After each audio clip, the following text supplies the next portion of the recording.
Bonsoir à tous, j'espère que vous nous entendez.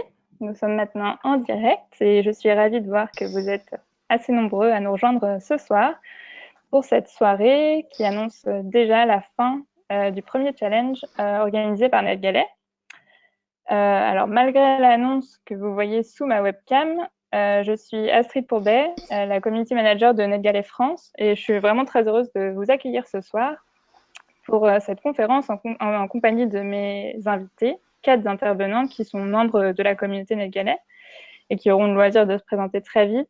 Je prends quand même le temps de les saluer et de les remercier à nouveau. Bonsoir à Claudia, Johanna, Hélène Bonsoir. et Virginie. Bonsoir. Bonsoir.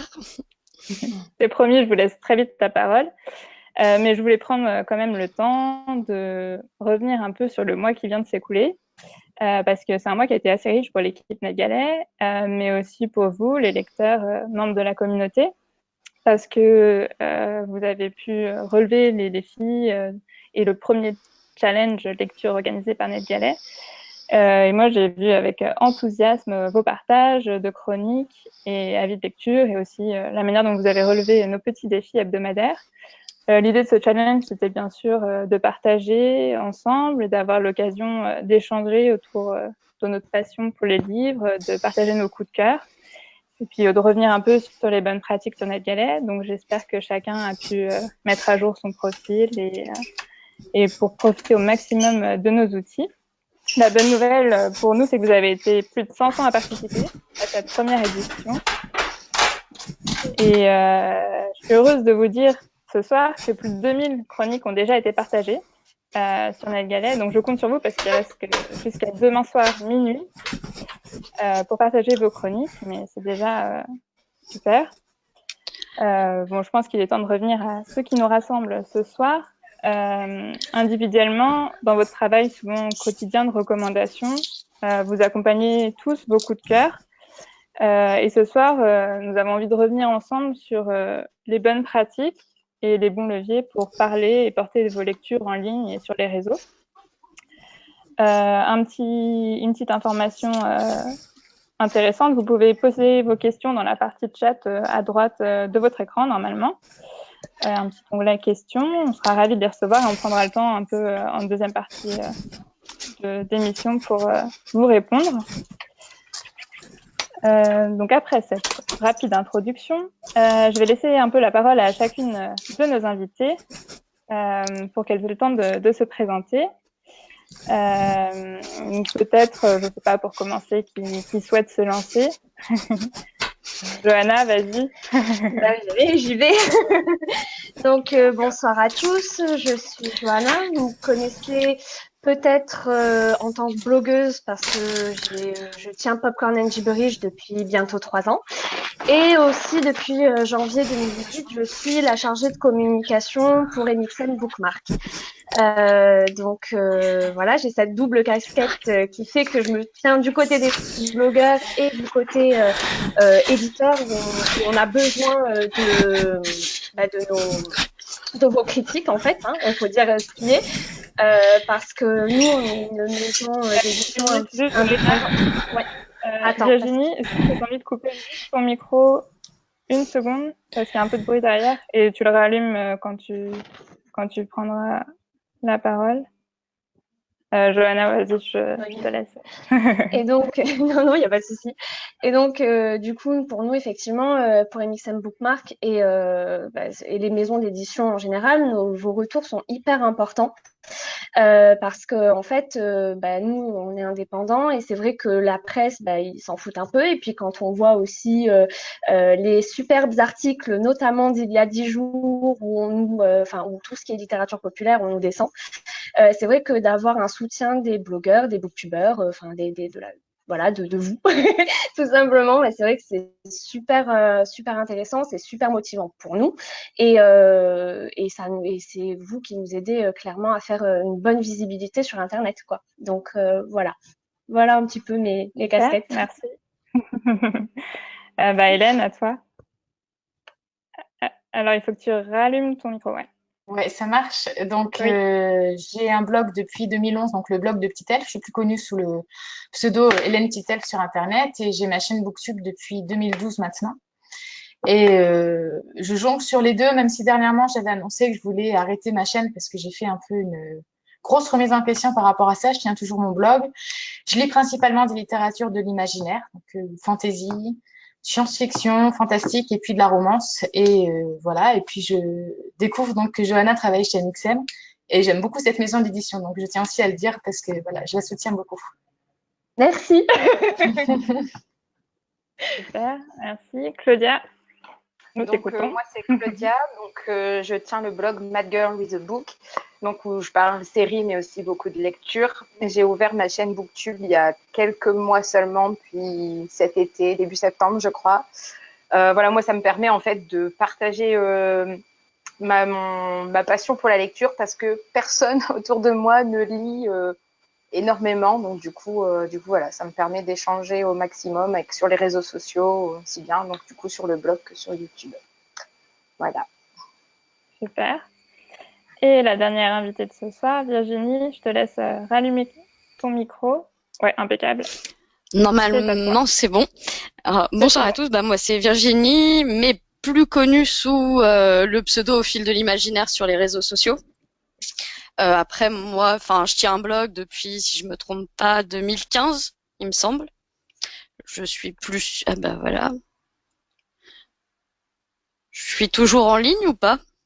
Oui, oui, on t'entend bien.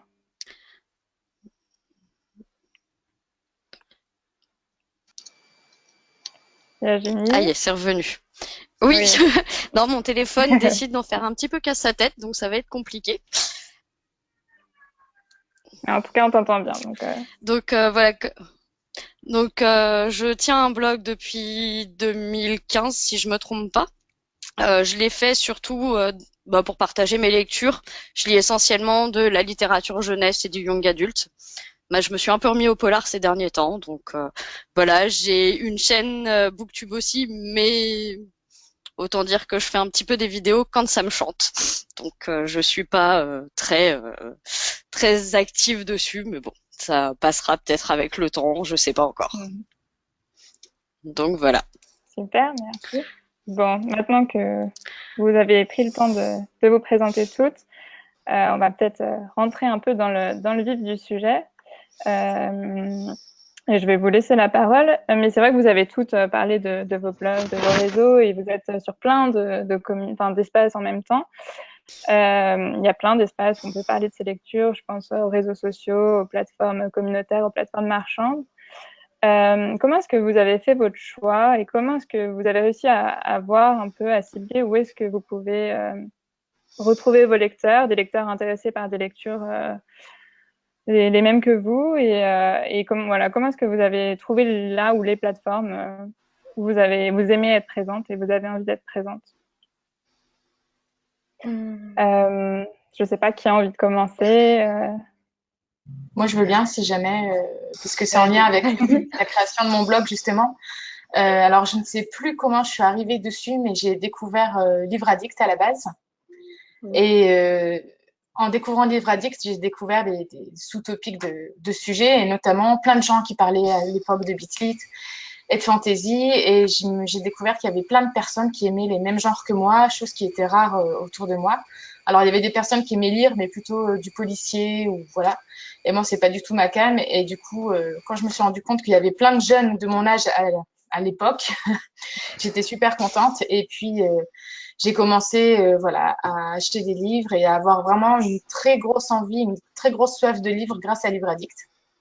Et très vite, en fait, c'est après que j'ai voulu en partager sur mon blog, sur ma chaîne. Et puis après, les choses évoluent très, très vite parce que c'est vrai que juste par rapport à Booktube, ça a fait son essor il y a peut-être 4 ans. 3 ans, 4 ans, mais les choses vont hyper vite. Et aujourd'hui, on parle de Bookstagram qui demande encore plus de réactivité. C'est du zapping, en fait, d'Internet, ce que j'appelle aujourd'hui. Et il faut se servir de tous ces outils de communication qu'on a autour de nous. Twitter, Facebook, Instagram pour pouvoir partager tant qu'on veut avec des gens qui aiment la même chose que nous. Et après, en fait, le réseau se fait très vite, je trouve. Parce qu'on va vite se connecter, que ce soit par blog ou par chaîne ou par n'importe quel média avec des gens qui aiment la même chose, puisqu'il suffit d'aller sur n'importe quel site communautaire, par exemple, ou sur Instagram, on tape le livre qu'on aime bien, par exemple, et puis on va avoir plein de gens qui aiment la même chose. Et voilà, la toile se tisse comme ça, je trouve. Une réaction Ouais, c'est ça. Moi, je trouve que sur Instagram, enfin, après, moi, j'ai commencé à parler de mes lectures en fait sur Instagram, et c'est après que j'ai voulu étoffer un petit peu avec le blog, et parce que je trouve que en fait, ouais, Instagram, en dehors de Facebook et de Twitter, je trouve que c'est là où on peut vraiment le plus partager et retrouver, ouais, avec les hashtags et tout, c'est beaucoup plus facile, et enfin, c'est un des réseaux sociaux que je préfère, moi, en tout cas, en dehors, évidemment, du blog et tout ça, mais où je préfère parler lecture, voilà. pour suivre les lectures, mais donc tu disais quand même que tu en étais venu enfin, avoir un blog et à tenir le blog, et ça c'est plus pour toi alors, c'est pour... Ouais, non, c'est vraiment pour mettre un avis plus en détail, par exemple, sur une lecture, en fait, pour vraiment écrire un avis détaillé. Je trouve que le blog, c'est très bien pour ça, mais pour tout ce qui est interaction, je trouve qu'Instagram est vraiment bien placé, en fait. Super. Ouais, Virginie je ou suis d'accord. Johanna? Moi, je suis d'accord avec Claudia et Hélène. C'est vrai que le blog, c'est vrai qu'on a de moins en moins d'interactions. Je ne sais pas si vous avez noté ça aussi, mais depuis quelques temps, ouais, les commentaires se font rares. Mais c'est vrai que par contre, sur Facebook, Twitter ou Instagram, directement, dès qu'on poste quelque chose, il y a un échange qui se crée et qui est important. Parce que bah, du coup, on fait une visibilité autre. Parce que c'est vrai que pas tout. Enfin, moi, je trouve que à l'heure actuelle, les gens vont plus facilement se tourner vers la vidéo que le blog. Ça me désole un peu parce que je préfère l'écrit, mais et ils vont moins prendre le temps, voilà, de lire, ou alors ils vont directement aller à la conclusion pour voir à peu près ce qu'on a pensé. Et moi, en fait, oui, au début, quand j'ai créé mon blog, c'était pas forcément pour échanger sur ma passion. C'était parce que j'ai des gens autour de moi, dont ma mère qui lit énormément, donc avec qui je peux lui recommander des montagnes de bouquins, c'est génial. Mais par contre, c'était pour entrer dans un master où je n'ai pas été prise d'ailleurs, mais ça c'est l'anecdote. Et en fait où je me disais tiens, plutôt que de faire une lettre de motivation et de dire oui alors je lis tant de livres, je vois tant de films, je trouvais que le blog ça représentait bien tout ça en fait. C'était plus qu'un plus que de dire, en fait, ça apportait un côté preuve qui me plaisait bien. Et de là, en fait, c'est vrai que donc je bloguais pour moi, entre guillemets, même si je voyais qu'il y avait une communauté qui commençait à arriver. Mais je l'avais pas prévu, en fait. J'avais vraiment pas prévu cet impact qui est autant de lecteurs, autant. Parce que, enfin, vraiment, en véridique, quand que j'ai commencé Popcorn and Gibberish, qu'on m'a dit. La première chose qu'on m'a dit, c'est ah ouais, tu vas parler de livres, mais qui c'est qui va te lire, quoi. Et au final, maintenant, quand 3 ans après, quand je dis, voilà, je suis capable de faire tant de lecteurs, enfin, il y a tant de gens qui viennent me voir, tant de maisons d'édition qui sont intéressées par mon boulot et tout, on se dit, ah oui, finalement, c'était peut-être pas une connerie ce que tu as fait il y a 3 ans. Mais je l'avais pas du tout compris dès le départ, en fait. C'est venu vraiment au feeling, voilà. Intéressant. Et Virginie, comment est-ce que tu jongles entre ton blog, tes écrits et peut-être plus l'interaction, les partages sur les réseaux?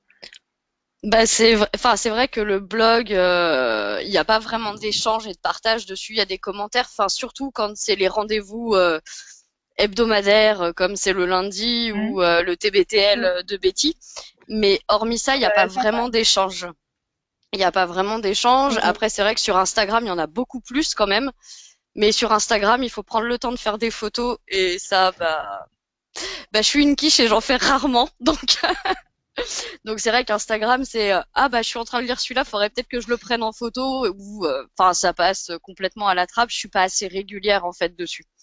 Après Twitter, il y a des échanges réguliers, mais c'est vrai que je pense que sur Instagram, il y aura plus d'échanges que sur les blogs actuellement, parce que on fait des avis beaucoup plus succincts qui permet aux gens de vraiment savoir de quoi on parle tout de suite, ce qui est pas le cas un blog, faut lire une chronique. J'ai l'impression que les gens ont plus envie de lire des avis qui font 15 pages non plus.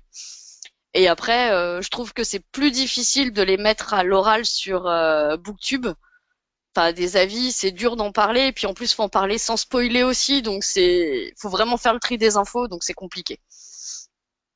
Mais c'est vrai qu'il y a du après, boulot voilà. parce que... Pour Pardon. moi, je trouve qu'ils sont tous complémentaires. C'est-à-dire que ça va, chaque réseau, en fait, va cibler une génération différente et une mentalité différente. C'est-à-dire qu'aujourd'hui, il y a de plus en plus de jeunes, je pense, qui utilisent Instagram, qui adorent faire aussi des stories sur Instagram parce qu'il y a il y a le phénomène de rapidité, d'éphémère. Et dans 24 heures, il n'y a plus rien. Et puis, on parle vraiment sur l'instant T. Et par rapport à BookTube et au blog, en fait, ça se complète. C'est-à-dire qu'il y a des gens qui vont aimer lire, même si c'est de travers un avis, ça va prendre 1 minute 30, 2 minutes selon la taille de l'avis. Et même s'ils mettent pas de commentaires, ils sont allés voir et ils visent le livre en particulier, alors que sur BookTube, c'est aussi beaucoup de rendez-vous, c'est des updates lecture où les gens vont parler de 3 à 5 lectures en général. Et là, il faut plus avoir le temps. Ou alors la personne qui regarde, elle va zapper directement au livre qui l'intéresse et puis la vidéo va durer, je sais pas, en général, les gens parlent entre 3, 5, 6 minutes d'un livre en moyenne. Bon, c'est mes estimations à moi. Mais je trouve que ça atteint à chaque fois une cible différente et ça se complète. Et je pense pas qu'un jour, les blogs passeront aux oubliettes, en fait, par exemple. Ça fait du bien d'entendre d'entendre Ouais, ça. non, moi, Et je suis d'accord. Je pense qu'en fait, il faut être juste multitâche, en fait. Voilà, quand on ouvre un blog, il faut pas se contenter que du blog, ou quand on ouvre une chaîne YouTube, il faut pas se contenter que YouTube. Il faut être présent partout. Et c'est vrai qu'on a une chance, c'est que tous ces outils de communication, ils sont quand même gratuits, quoi. Et on peut quand même se faire la main dessus assez rapidement. Donc c'est ça qui est quand même bien. Voilà. C'est sûr, mais bon, ça demande quand même vachement de temps quand même. Enfin, quand on voit tout ce qu'il faut y passer, rédiger l'avis, le publier, le partager. Si en plus faut aller le faire sur tous les autres réseaux, enfin, on perd un temps monstrueux. Donc après, faut aussi. Enfin, moi, je m'organise pas, donc je fais un peu ça main levée et je fonce dans le tas. Donc j'ai aucune organisation. Et je rebondis d'ailleurs parce que vous m'avez toutes dit ça dans les interviews qu'on a publiées sur le blog NetGalet. Je vous demandais naïvement comment est-ce que vous vous organisiez. Et effectivement, je vous ai bien entendu, c'est compliqué et je comprends. Enfin, le message, il n'est pas le même pour chacune de vos lectures. Puis selon la manière dont, enfin, le temps qu'on a, la manière dont on termine, si on a envie directement d'en parler ou un peu plus tard, si on a besoin de continuer à réfléchir. Mais quand même, enfin, je voulais un peu savoir comment est-ce que vous choisissez de parler de telle ou telle lecture. Est-ce qu'on doit parler de toutes ces lectures sur les réseaux, sur vos blogs, surtout sur les communautés? Non, on n'est pas obligé. Moi, après, je sais que j'aime parler de toutes mes lectures, autant celles que j'ai pas aimées. Après, c'est un point de vue personnel, parce que il y a des lectures que j'ai pas aimées et qui ont fait l'unanimité, donc voilà. Et puis j'aime encore plus partager celles que j'ai aimées, évidemment, mais même pour moi, retracer un petit peu les lectures, celles que j'ai aimées ou pas, je trouve ça important. Mais ouais, après moi, je partage tout. Mais après, je pense que ça dépend des personnes aussi. Moi, ça dépend. Des fois, j'en ai un peu ras-le-bol de tout partager, donc je fais de la rétention et je m'en garde que pour moi. Mais j'ai des copines qui font pareil. Hein. Au bout d'un moment, elles disent stop. Là, pendant un mois, c'est que pour moi, basta. Ouais, j'aime bien tout partager. En fait, sur Livre Addict, je mets tout à jour quand la fiche est faite et que sinon je fais la fiche, mais des fois j'ai la flemme. Mais donc là, toutes mes lectures sont chroniquées. Enfin, pas sont chroniquées, mais sont partagées avec au moins un petit mot et au moins ma note. Comme ça, il y a un avis un petit peu vite fait. Mais sur le blog, après, ça m'arrive quand j'en ai trop en retard de faire une sorte d'update lecture, mais écrit en fait, de proposer 3, 4, 5 chroniques dans un même livre. Et c'est vrai que du coup, c'est des chroniques, parce que des fois, on fait des chroniques, elles sont très peu lues. Et au final, elles sont, quand on fait des updates, c'est vrai qu'on amène plus de monde parce qu'il y a plus de choix. Donc voilà, donc ça dépend, l'humeur, le temps, voilà. Une réaction? Moi, j'étais en train de penser par rapport à l'organisation. En fait, j'avais pas dit dans les questions que tu nous as posées, mais maintenant, je le tiens moins à jour. Mais en fait, pendant des années, je tenais à jour vraiment un tableau hyper rigoureux où dessus, je marquais le livre, l'auteur, le genre, le nombre de pages, l'éditeur, et puis après, le lien vers ma chronique écrite, le lien vers ma chronique vidéo, parce que j'ai pris l'habitude, en fait, de toujours chroniquer sur les 2 médias. Et ensuite, je développais aussi, si j'avais partagé sur Goodreads, Babelio, Livre Addict et Instagram. Et en fait, à la fin, ça m'a pris la tête parce que ça demandait trop de rigueur. Et puis, je me rendais compte au fur et à mesure que, par exemple, il y avait forcément des réseaux où je partageais moins. Goodreads, je partage quasiment plus parce que j'y pense plus. Et au fur et à mesure, j'ai un peu changé la mentalité. Et sur toutes les lectures, moi, j'admire ce que tu dis, Johanna, en disant je garde ce moment pour moi parce que c'est pareil, au bout de 6 ans, 7 ans de blog maintenant, en fait, j'ai pris l'habitude de toujours partager. Et j'essaye aujourd'hui aussi de me dire, non, est-ce que ça vaut la peine si j'ai pas aimé un livre d'en parler vraiment. À la base, mon blog, il est personnel, je le vois comme un journal de lecture parce que je suis un petit peu une Dory, donc j'ai tendance à avoir une mémoire de poisson rouge. Mais au final, est-ce que j'ai envie de me rappeler aussi des lectures que j'ai pas trop aimées? Donc si c'est pas un service presse, je vois de moins en moins l'utilité en fait de le chroniquer. Mais c'est encore une démarche qui doit faire son chemin dans ma tête. Oui, c'est vrai que là encore, les réseaux aussi, le fait qu'en story, ça reste 24 heures, ça peut permettre aussi de parler rapidement d'une lecture, de montrer la couverture sans avoir se sentir obligé de rédiger effectivement un avis complet. Virginie, je sais pas si tu as quelque chose à ajouter. Moi, au niveau de mes lectures, j'essaye de tout partager. J'ai bien dit j'essaye, parce que quand j'ai une pile en retard, je sélectionne ceux que je vais partager et ceux que je vais pas partager. Parce que, par flemme, qu'on soit bien clair, de rédiger des chroniques aussi. Après, il y a des livres qui demandent pas forcément, quand je vois qu'on lit tous, que sur les réseaux sociaux, on parle tous du même livre en même temps. J'avoue que j'ai pas envie, moi, de partager mon avis dessus parce qu'il y a eu 25 chroniques en 3 jours diffusées sur le même livre. Donc, je pense que tout le monde en a vu trop à ce moment-là et que c'est pas non plus rendre service au livre d'inonder la toile comme ça tout le temps. Donc, il y a des fois, je prends un livre au pif qui est peut-être publié il y a 4 ans ou qui traîne dans ma palle depuis 5 ans pour parler de celui-là qui sort d'on ne sait où quand on voit le reste sur les réseaux, quoi. C'est plus, après, c'est du choix personnel.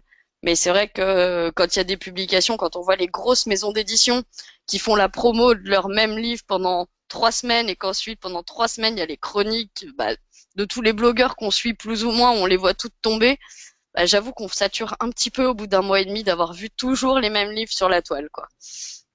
Donc je me mets à la place des autres lecteurs qui ont peut-être envie de lire et qui en ont peut-être marre de voir le même livre aussi. C'est clair. C'est vrai que ça peut être intéressant parfois de sortir un livre dont on parle pas du tout à un moment donné et de faire une chronique sur un classique. Je sais pas si ça vous arrive de temps en temps de vous dire là j'ai envie de parler de quelque chose de complètement différent. Moi, je suis toujours en retard par rapport aux sorties en cours, donc de toute façon, je crois que je suis toujours plusieurs semaines ou plusieurs mois après. Ou c'est ça en fait. Je me laisse le temps et je me dis pas tiens, il est sorti, il faut que je le prenne tout de suite. À part si vraiment c'est un auteur ou une autrice que j'aime beaucoup et que du coup j'ai envie de le lire tout de suite et après de partager. Mais sinon voilà, je me dis pas il est sorti, il faut que je sois dans la vague et que je l'achète et que je le chronique de suite, quoi. Je prends le temps et je lirai quand je lirai ce livre-là quand j'en aurai envie, quoi. Voilà. Ouais, je pense que c'est important de revenir. L'important, c'est d'avoir envie et de continuer à le faire avec passion. Et c'est comme ça que la vie sera vraiment intéressant. Le truc, il est là, c'est qu'on n'est pas journaliste, on n'est pas payé pour ce qu'on fait, quoi. Donc nous, on est juste des lectrices qui prenons parti de chroniquer de donner nos ressentis, quoi. Mais à la base, on est juste des lectrices qui lisent comme tout le monde, mais et donc on va vers les livres qui à un instant T nous font envie, et c'est pas forcément les nouveautés, c'est pas, des fois ça va l'être, des fois non, voilà. Mais je pense que c'est important pour nous de continuer à se laisser porter par nos lectures parce que c'est ça qui font notre identité, en fait, c'est vraiment ça. C'est quelque chose qui est appréciable parce qu'aujourd'hui, il y a de plus en plus d'éditeurs qui en ont conscience, alors qu'avant, il y avait beaucoup d'éditeurs qui nous demandaient de chroniquer sous un mois. Chose qui devient de plus en plus difficile parce qu'on est de plus en plus sollicité, clairement. Il y a quand même beaucoup d'éditeurs aujourd'hui qui disent l'important, c'est de lire le moment au moment où on en a envie. Et faut pas le lire non plus dans la limite du possible parce que j'ai des SP très en retard, mais voilà, ils peuvent laisser facilement 1 an.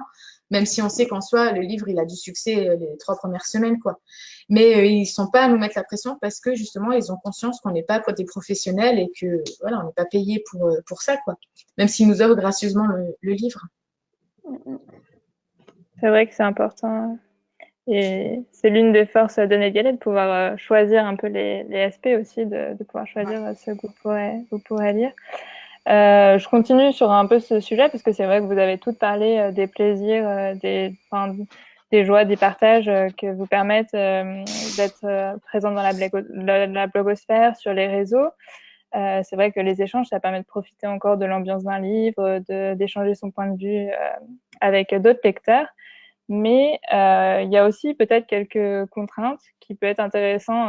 Il peut être intéressant de revenir dessus rapidement. On va pas rester des heures dessus, mais c'est vrai que peut-être avoir votre retour un peu sur des difficultés ou des retours que vous avez eus ou un réseau sur lequel vous n'avez pas du tout accroché, et une plateforme, je sais pas. Enfin voilà, un retour sur le côté un peu plus compliqué de tout ça. Quelqu'un Tout va bien. Moi, je parlerai peut-être par rapport à Booktube des contraintes que ça impose. Alors, ça reste, c'est à la base un plaisir. C'est génial quand on se lance le défi d'apprendre à parler devant une caméra. À la base, c'est vraiment un défi parce qu'il faut vaincre sa timidité, il faut réussir à trouver les mots, à poser sa voix, à donner envie aussi aux personnes qui vont nous suivre ou s'abonner de découvrir également ces livres. Et ce qui est difficile au fur et à mesure, et je parle vraiment pour moi, c'est qu'à un moment, quand la chaîne stagne, que ce soit en nombre d'abonnés, même si je suis pas à la course aux abonnés, mais voilà, il y a quelque part, au bout d'un moment, ça devient un peu toxique parce qu'on va se comparer aux autres, on va dire, mais cette personne-là, elle est arrivée après, et puis elle marche mieux, et pourquoi, alors qu'on lit les mêmes genres de livres, et puis on va regarder les statistiques, et puis en fait, moi, je vais me rendre compte de beaucoup de choses qui vont me mettre dans une mauvaise mentalité. Et après, je vais focaliser également sur les commentaires. Si j'ai pas beaucoup de commentaires, bah, ça va complètement me démotiver, en fait. Parce que YouTube, à la base, c'est vraiment, ce que tu disais, Astrid, c'est vraiment le partage, en fait, avec d'autres personnes. Et plus que le blog, je trouve que l'interaction est encore plus importante sur YouTube. Et du coup, bah, s'il n'y a pas de commentaires qui vont dans ce sens-là, ça peut complètement freiner et démotiver et rendre le plaisir de faire des vidéos et jusqu'à même de lire une contrainte. Je sais pas si ma phrase était bien posée, mais vous pouvez m'appeler. Un autre retour sur tout ça? Non, après, ouais. Enfin, moi, je suis d'accord avec ce qu'elle dit, même si on n'est pas à la chasse aux abonnés, de savoir que, par exemple, on écrit sur un blog où on parle sur YouTube, mais qu'en fait, il n'y a personne qui regarde, il n'y a personne qui lit. Clairement, voilà quoi. Pas que ça sert à rien, mais du coup, ouais, ça peut apporter une baisse de morale et d'envie de lire ou de partager. Enfin, peut-être pas de lire, mais ouais, de partager après. Et ouais, voilà. Enfin, à la base, si on écrit sur les réseaux sociaux, etc., je pense que c'est principalement pour l'échange. Donc, s'il y a personne derrière, c'est un peu dommage, quoi. C'est sûr, et j'en profite parce que j'ai une petite question de Soraya qui demande comment est-ce que vous avez fait au tout début. Est-ce qu'il y en a d'entre vous qui ont payé pour avoir vos premiers fans, followers? Non.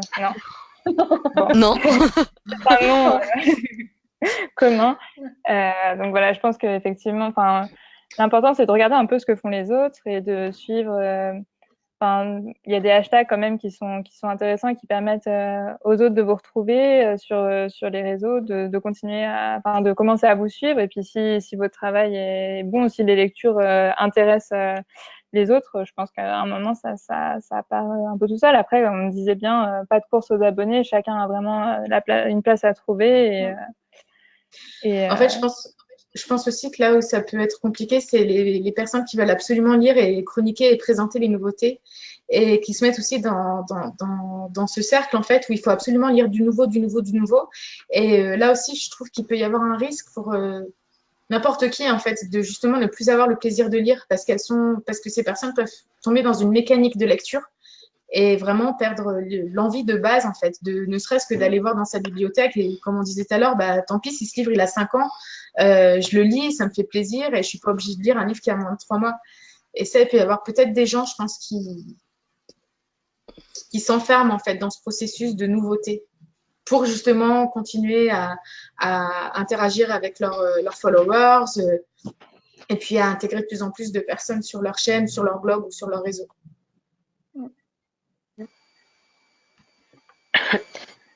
Non, et puis j'allais ajouter aussi qu'il y a quand même quelque chose d'assez important au début quand on commence un blog. Enfin, moi en tout cas, c'est comme ça que j'ai fonctionné.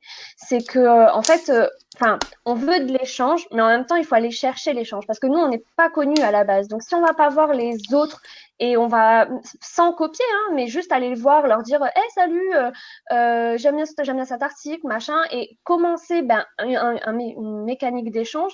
Bah, en fait, c'est clair qu'à toi, il y a personne qui va venir te voir et qui va dire, eh oh, enfin, t'es pas, voilà, c'est toi la pas connue, quoi, au début. Donc, c'est à toi d'aller vers les autres et d'échanger. Et c'est vrai qu'en fait, enfin, moi, donc, il y a bientôt 3 ans, quand j'ai commencé, il y avait beaucoup de blogs qui avaient émergé en même temps. Donc, au final, on était tous dans la même mouvance de, hey, salut, on est nouveau. Enfin, et voilà. Et c'est toujours des copains à l'heure actuelle, quoi.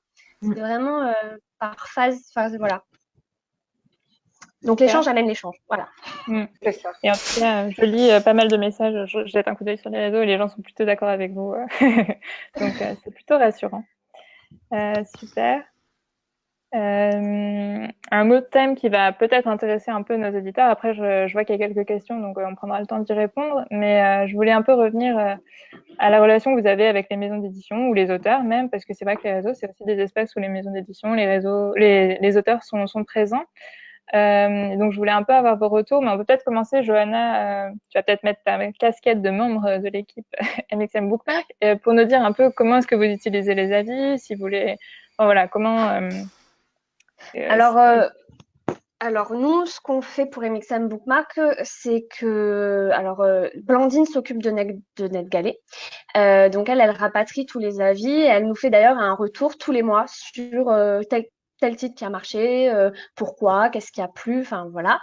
Et moi après, donc j'ai un compte Twitter qui est Johanna-8 MXM qui donc là moi enfin quand on me tag en fait ou quand on tag MXM Bookmark parce que je regarde dessus je m'amuse donc à vous retweeter à commenter et à venir donc voilà ça nous enfin moi sur Twitter parce que j'ai vraiment la main sur Twitter ça m'aide vraiment à échanger à amener de l'échange à mettre en avant un livre et vraiment on rigole enfin voilà là ce mois-ci on a fait le sondage du meilleur book boyfriend donc ça a été très amusant mais voilà, c'est vraiment sur Twitter, vraiment, moi, j'essaye, ça m'aide à faire vivre vraiment le compte Twitter assez régulièrement et permettre de l'échange autour de ces livres.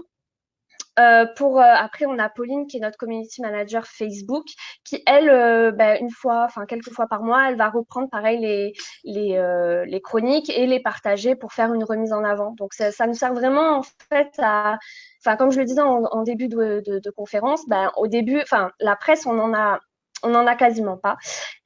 Faut dire ce qui est et du coup c'est vraiment les blogueurs qui nous aident à mettre en avant nos romans quoi et donc voilà et puis sur Instagram du coup on a 2 comptes un pour la collection Infinity et un pour MXM et là c'est Alexandre qui entre en jeu et qui pareil va retweeter enfin pas retweeter pardon regrammer les photos des autres enfin des blogueurs mettre des commentaires et permettre aussi de faire vivre l'échange voilà sur nos romans quoi c'est vraiment enfin pour nous c'est vraiment un moyen de faire parler de nos lectures alors certes c'est que sur internet ça nous voilà on aimerait exporter ça hors internet mais quand même on a une belle communauté de lecteurs et c'est quand même grâce aux blogueurs quoi ouais voilà.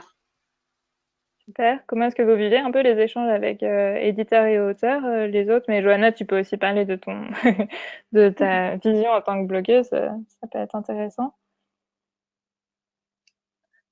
Après, au niveau maison d'édition et auteur, moi je vois en fait sur Instagram par exemple ou sur Twitter, j'aime bien suivre des auteurs que j'aime beaucoup, des maisons d'édition pour voir les nouveautés, etc. Et ouais, on voit passer par exemple des retweets et du coup, on va voir les avis parce que clairement, moi, si je cherche un livre à lire, je vais forcément voir des avis de blogueurs ou de booktubeurs, quoi, pas, enfin voilà, pas la presse par exemple où il n'y a pas grand-chose finalement. Mais et du coup, il y a même des auteurs finalement avec qui on sympathise et avec qui ça se passe très bien. Et du coup, voilà, ouais, surtout sur les réseaux sociaux, moi j'aime bien les suivre en dehors de leurs livres, en fait. Par exemple, je prends un exemple, mais Virginie Grimaldi qui partage beaucoup sur Instagram, en story, etc. C'est quelqu'un d'adorable et du coup, j'adore la suivre. Voilà, en dehors de ses histoires, en dehors de ses romans, etc. quoi. Ouais. Ça me fait pareil avec Baptiste Beaulieu aussi, que j'adore suivre sur Twitter. Il est juste génial, ce type. Mais voilà. Ouais. Virginie, Hélène, je sais pas. Je sais pas si Virginie, elle veut prendre la parole. Bon, sauf si t'as quelque chose à dire avant, hein, parce que Non, vas-y. moi, avec les maisons d'édition, j'ai pas mal de contacts parce que j'ai été blogueur pour Flammarion Jeunesse l'année dernière.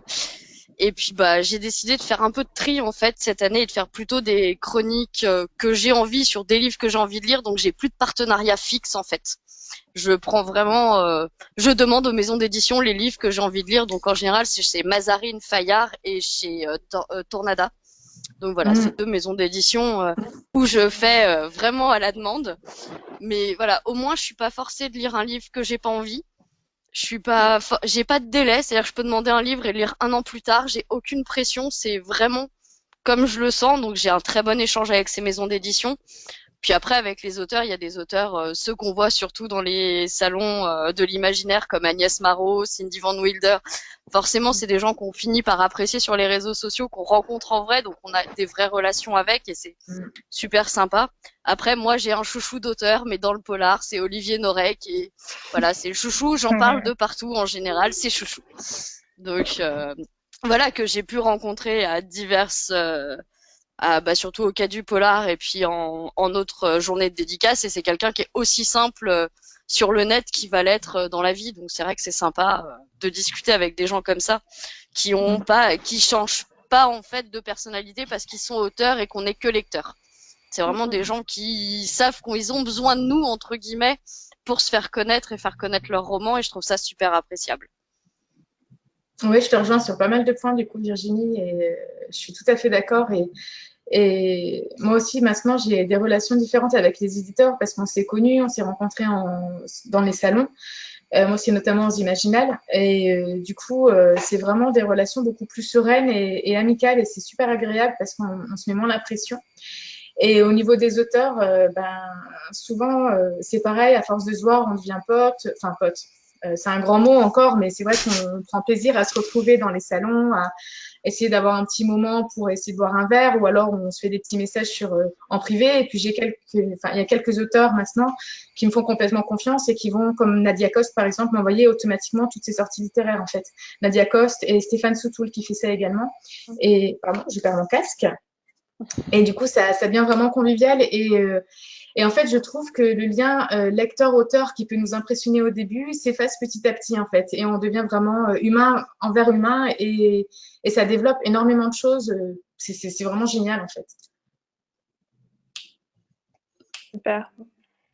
Je suis contente d'entendre ça.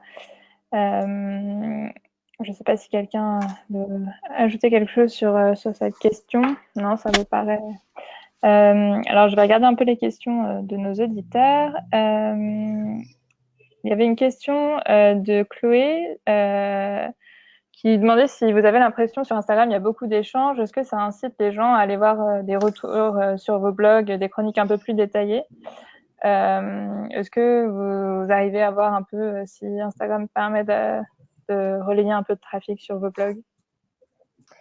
Moi, personnellement, très peu.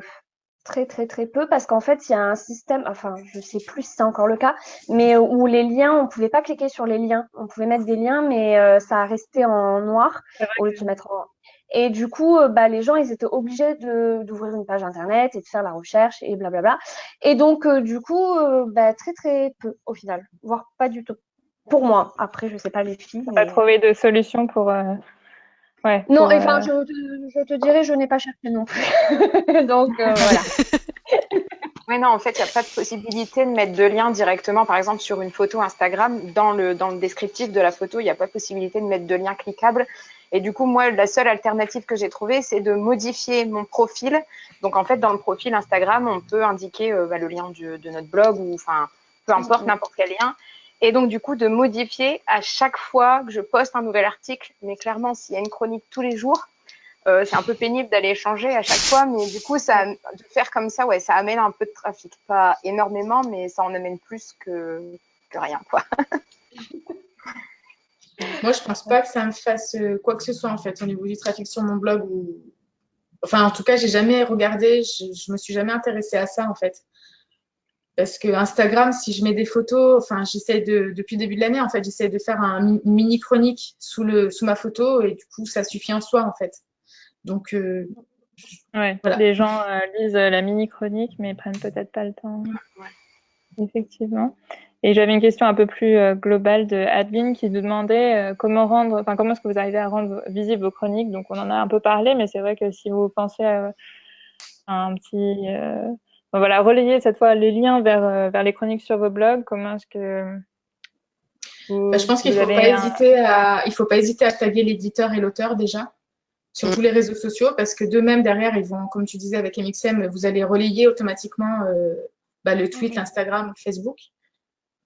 Et puis de mettre sur tous les sites communautaires, pas forcément toute la chronique. Il y a beaucoup de personnes qui vont mettre un extrait de la chronique et puis le lien ensuite vers le blog ou la chaîne pour envoyer directement sur l'autre média.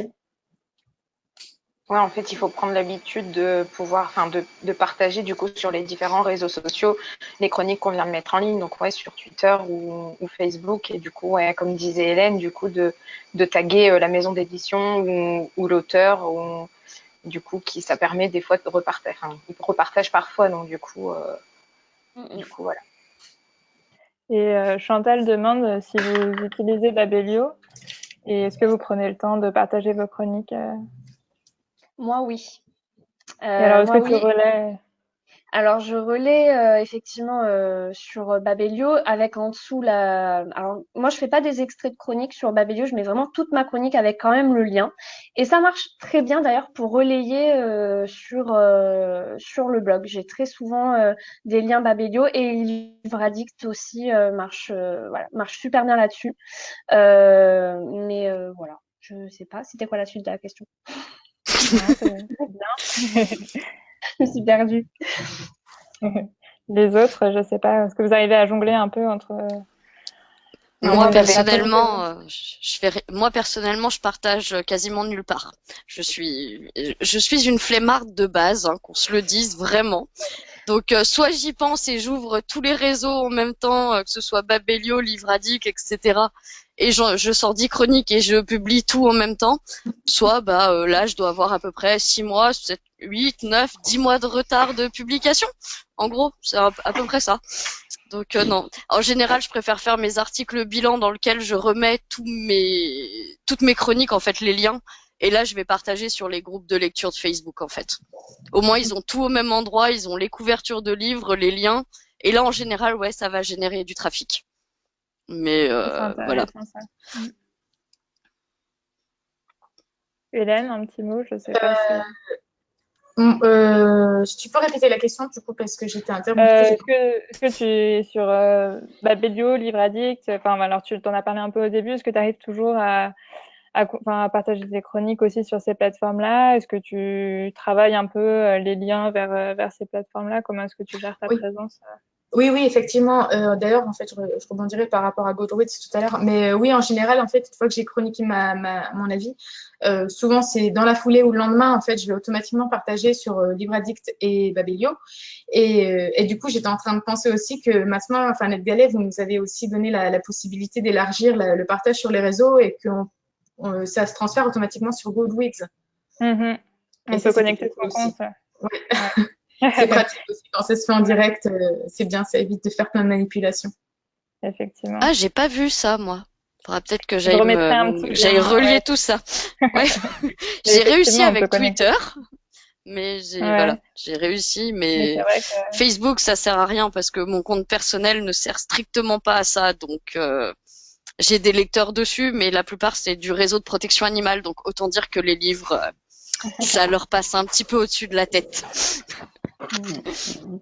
non, mais c'est vrai qu'il faut choisir, mais c'est vrai que c'est intéressant de relayer un peu ces chroniques. Écoutez, je crois qu'on a fait le tour des questions. Je peux juste dire, je vais devoir couper la caméra, je crois. Donc, je reste connectée en audio. Oui, ça marche. Ok. En tout cas, merci à toutes les quatre pour ces échanges. Et pour conclure, je pense qu'il ne faudrait pas laisser partir nos auditeurs sans quelques conseils lecture.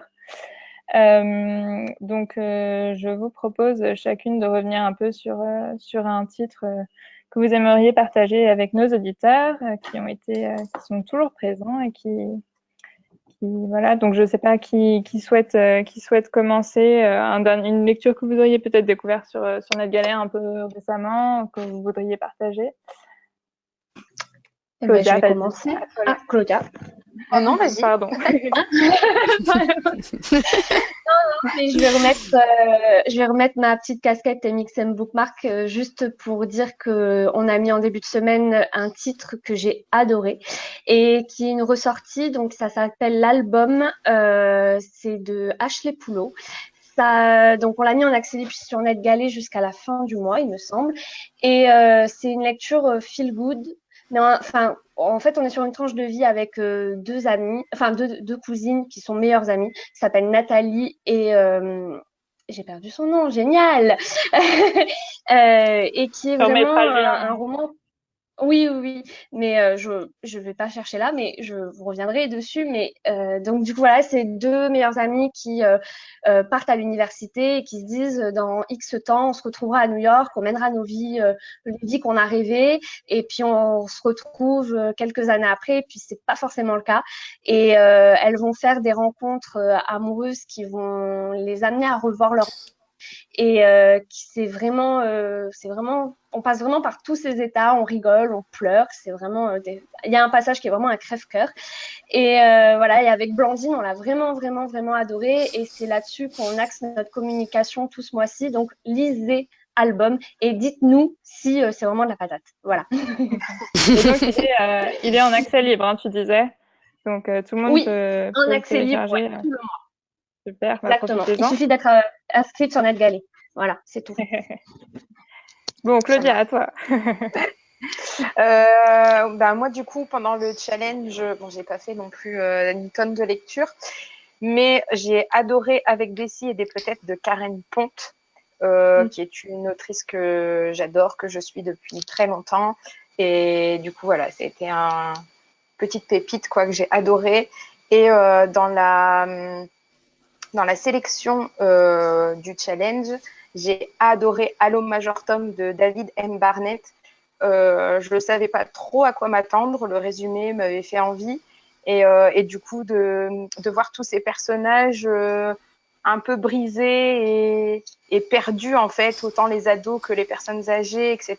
Et tous réussir à se comprendre, etc. Enfin, j'ai adoré, je l'ai lu super vite et franchement, je le conseille. Vous allez passer un super moment. Et puis voilà, c'est une jolie histoire. J'ai été très touchée en fait par l'histoire de tous ces personnages. Super, merci. Hélène, je ne sais pas si tu es toujours...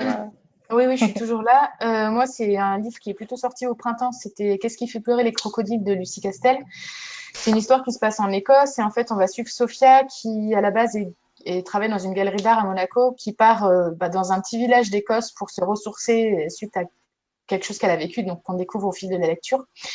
Et en fait, elle va se retrouver à la fois prise dans une intrigue de vol de tableau, parce que Sophia, elle est têtue, elle est bornée, et puis elle est passionnée par l'art, donc elle va un peu prendre ses aises dans l'hôtel qui l'accueille. Et il y a cette romance qui débute avec moi je l'appelle Lachlan, je sais pas si on dit Lachlan ou Lachlan, qui est un Écossais bien brut de décoffrage et puis qui a un caractère très taciturne. Et du coup, les échanges sont juste super jouissifs parce qu'ils s'envoient des punchlines à longueur de temps et c'est très drôle. Et puis ça dépayse aussi parce qu'on se retrouve en Écosse et du coup c'est juste génial. Et la plume de Lucie Castel est vraiment prenante et elle a vraiment un humour un petit peu à la Alexandre Astier en fait. Donc voilà, ça change et c'est très dynamique. Super, si tu te rappelles Harlequin. Ouais, chez Harlequin. Parfait.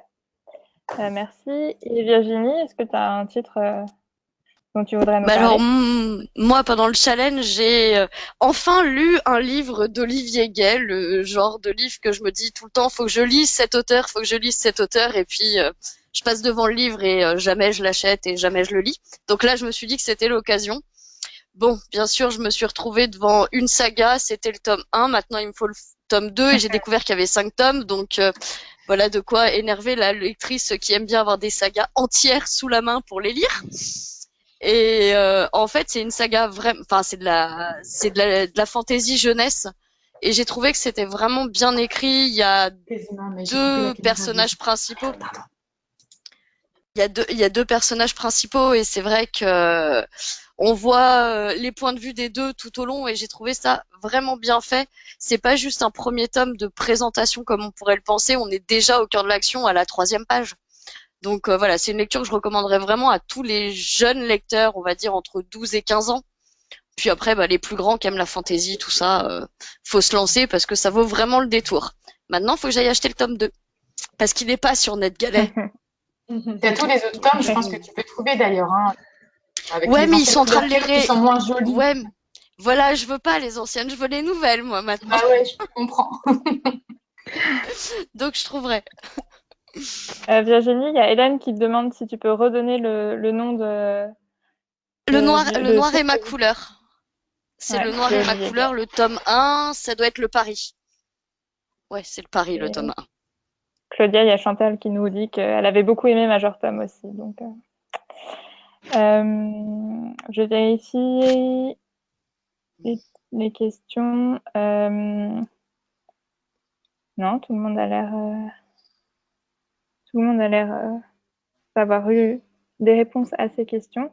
Écoutez, je pense que je vais vous remercier toutes et tous, chers auditeurs qui avaient été présents pendant toute cette heure. Pour moi, ça a été un très bon moment, de très bons échanges. Je prends ma casquette pour vous rappeler que vous avez jusqu'à demain soir pour poster vos chroniques dans le cadre du challenge NetGalley. Et puis, j'espère que vous avez apprécié cette soirée. Vous pouvez nous envoyer des petits retours, des petites questions. On pourra répondre sur les réseaux un peu plus tard et on aura l'occasion de partager aussi un replay de l'émission si vous êtes arrivé en cours d'échange. On partagera tout ça sur les pages de NetGalley. Merci beaucoup à Johanna, Claudia, Hélène et Virginie d'avoir été là et d'avoir été présente hier pour tester les micros et d'avoir préparé ces échanges. J'espère que vous avez passé un bon moment aussi. Merci à toi et merci aux auditeurs. Super. Bon, écoutez, je vous souhaite à tous une très bonne soirée. Au revoir. Au revoir, bonne soirée. Au revoir. Bonne soirée.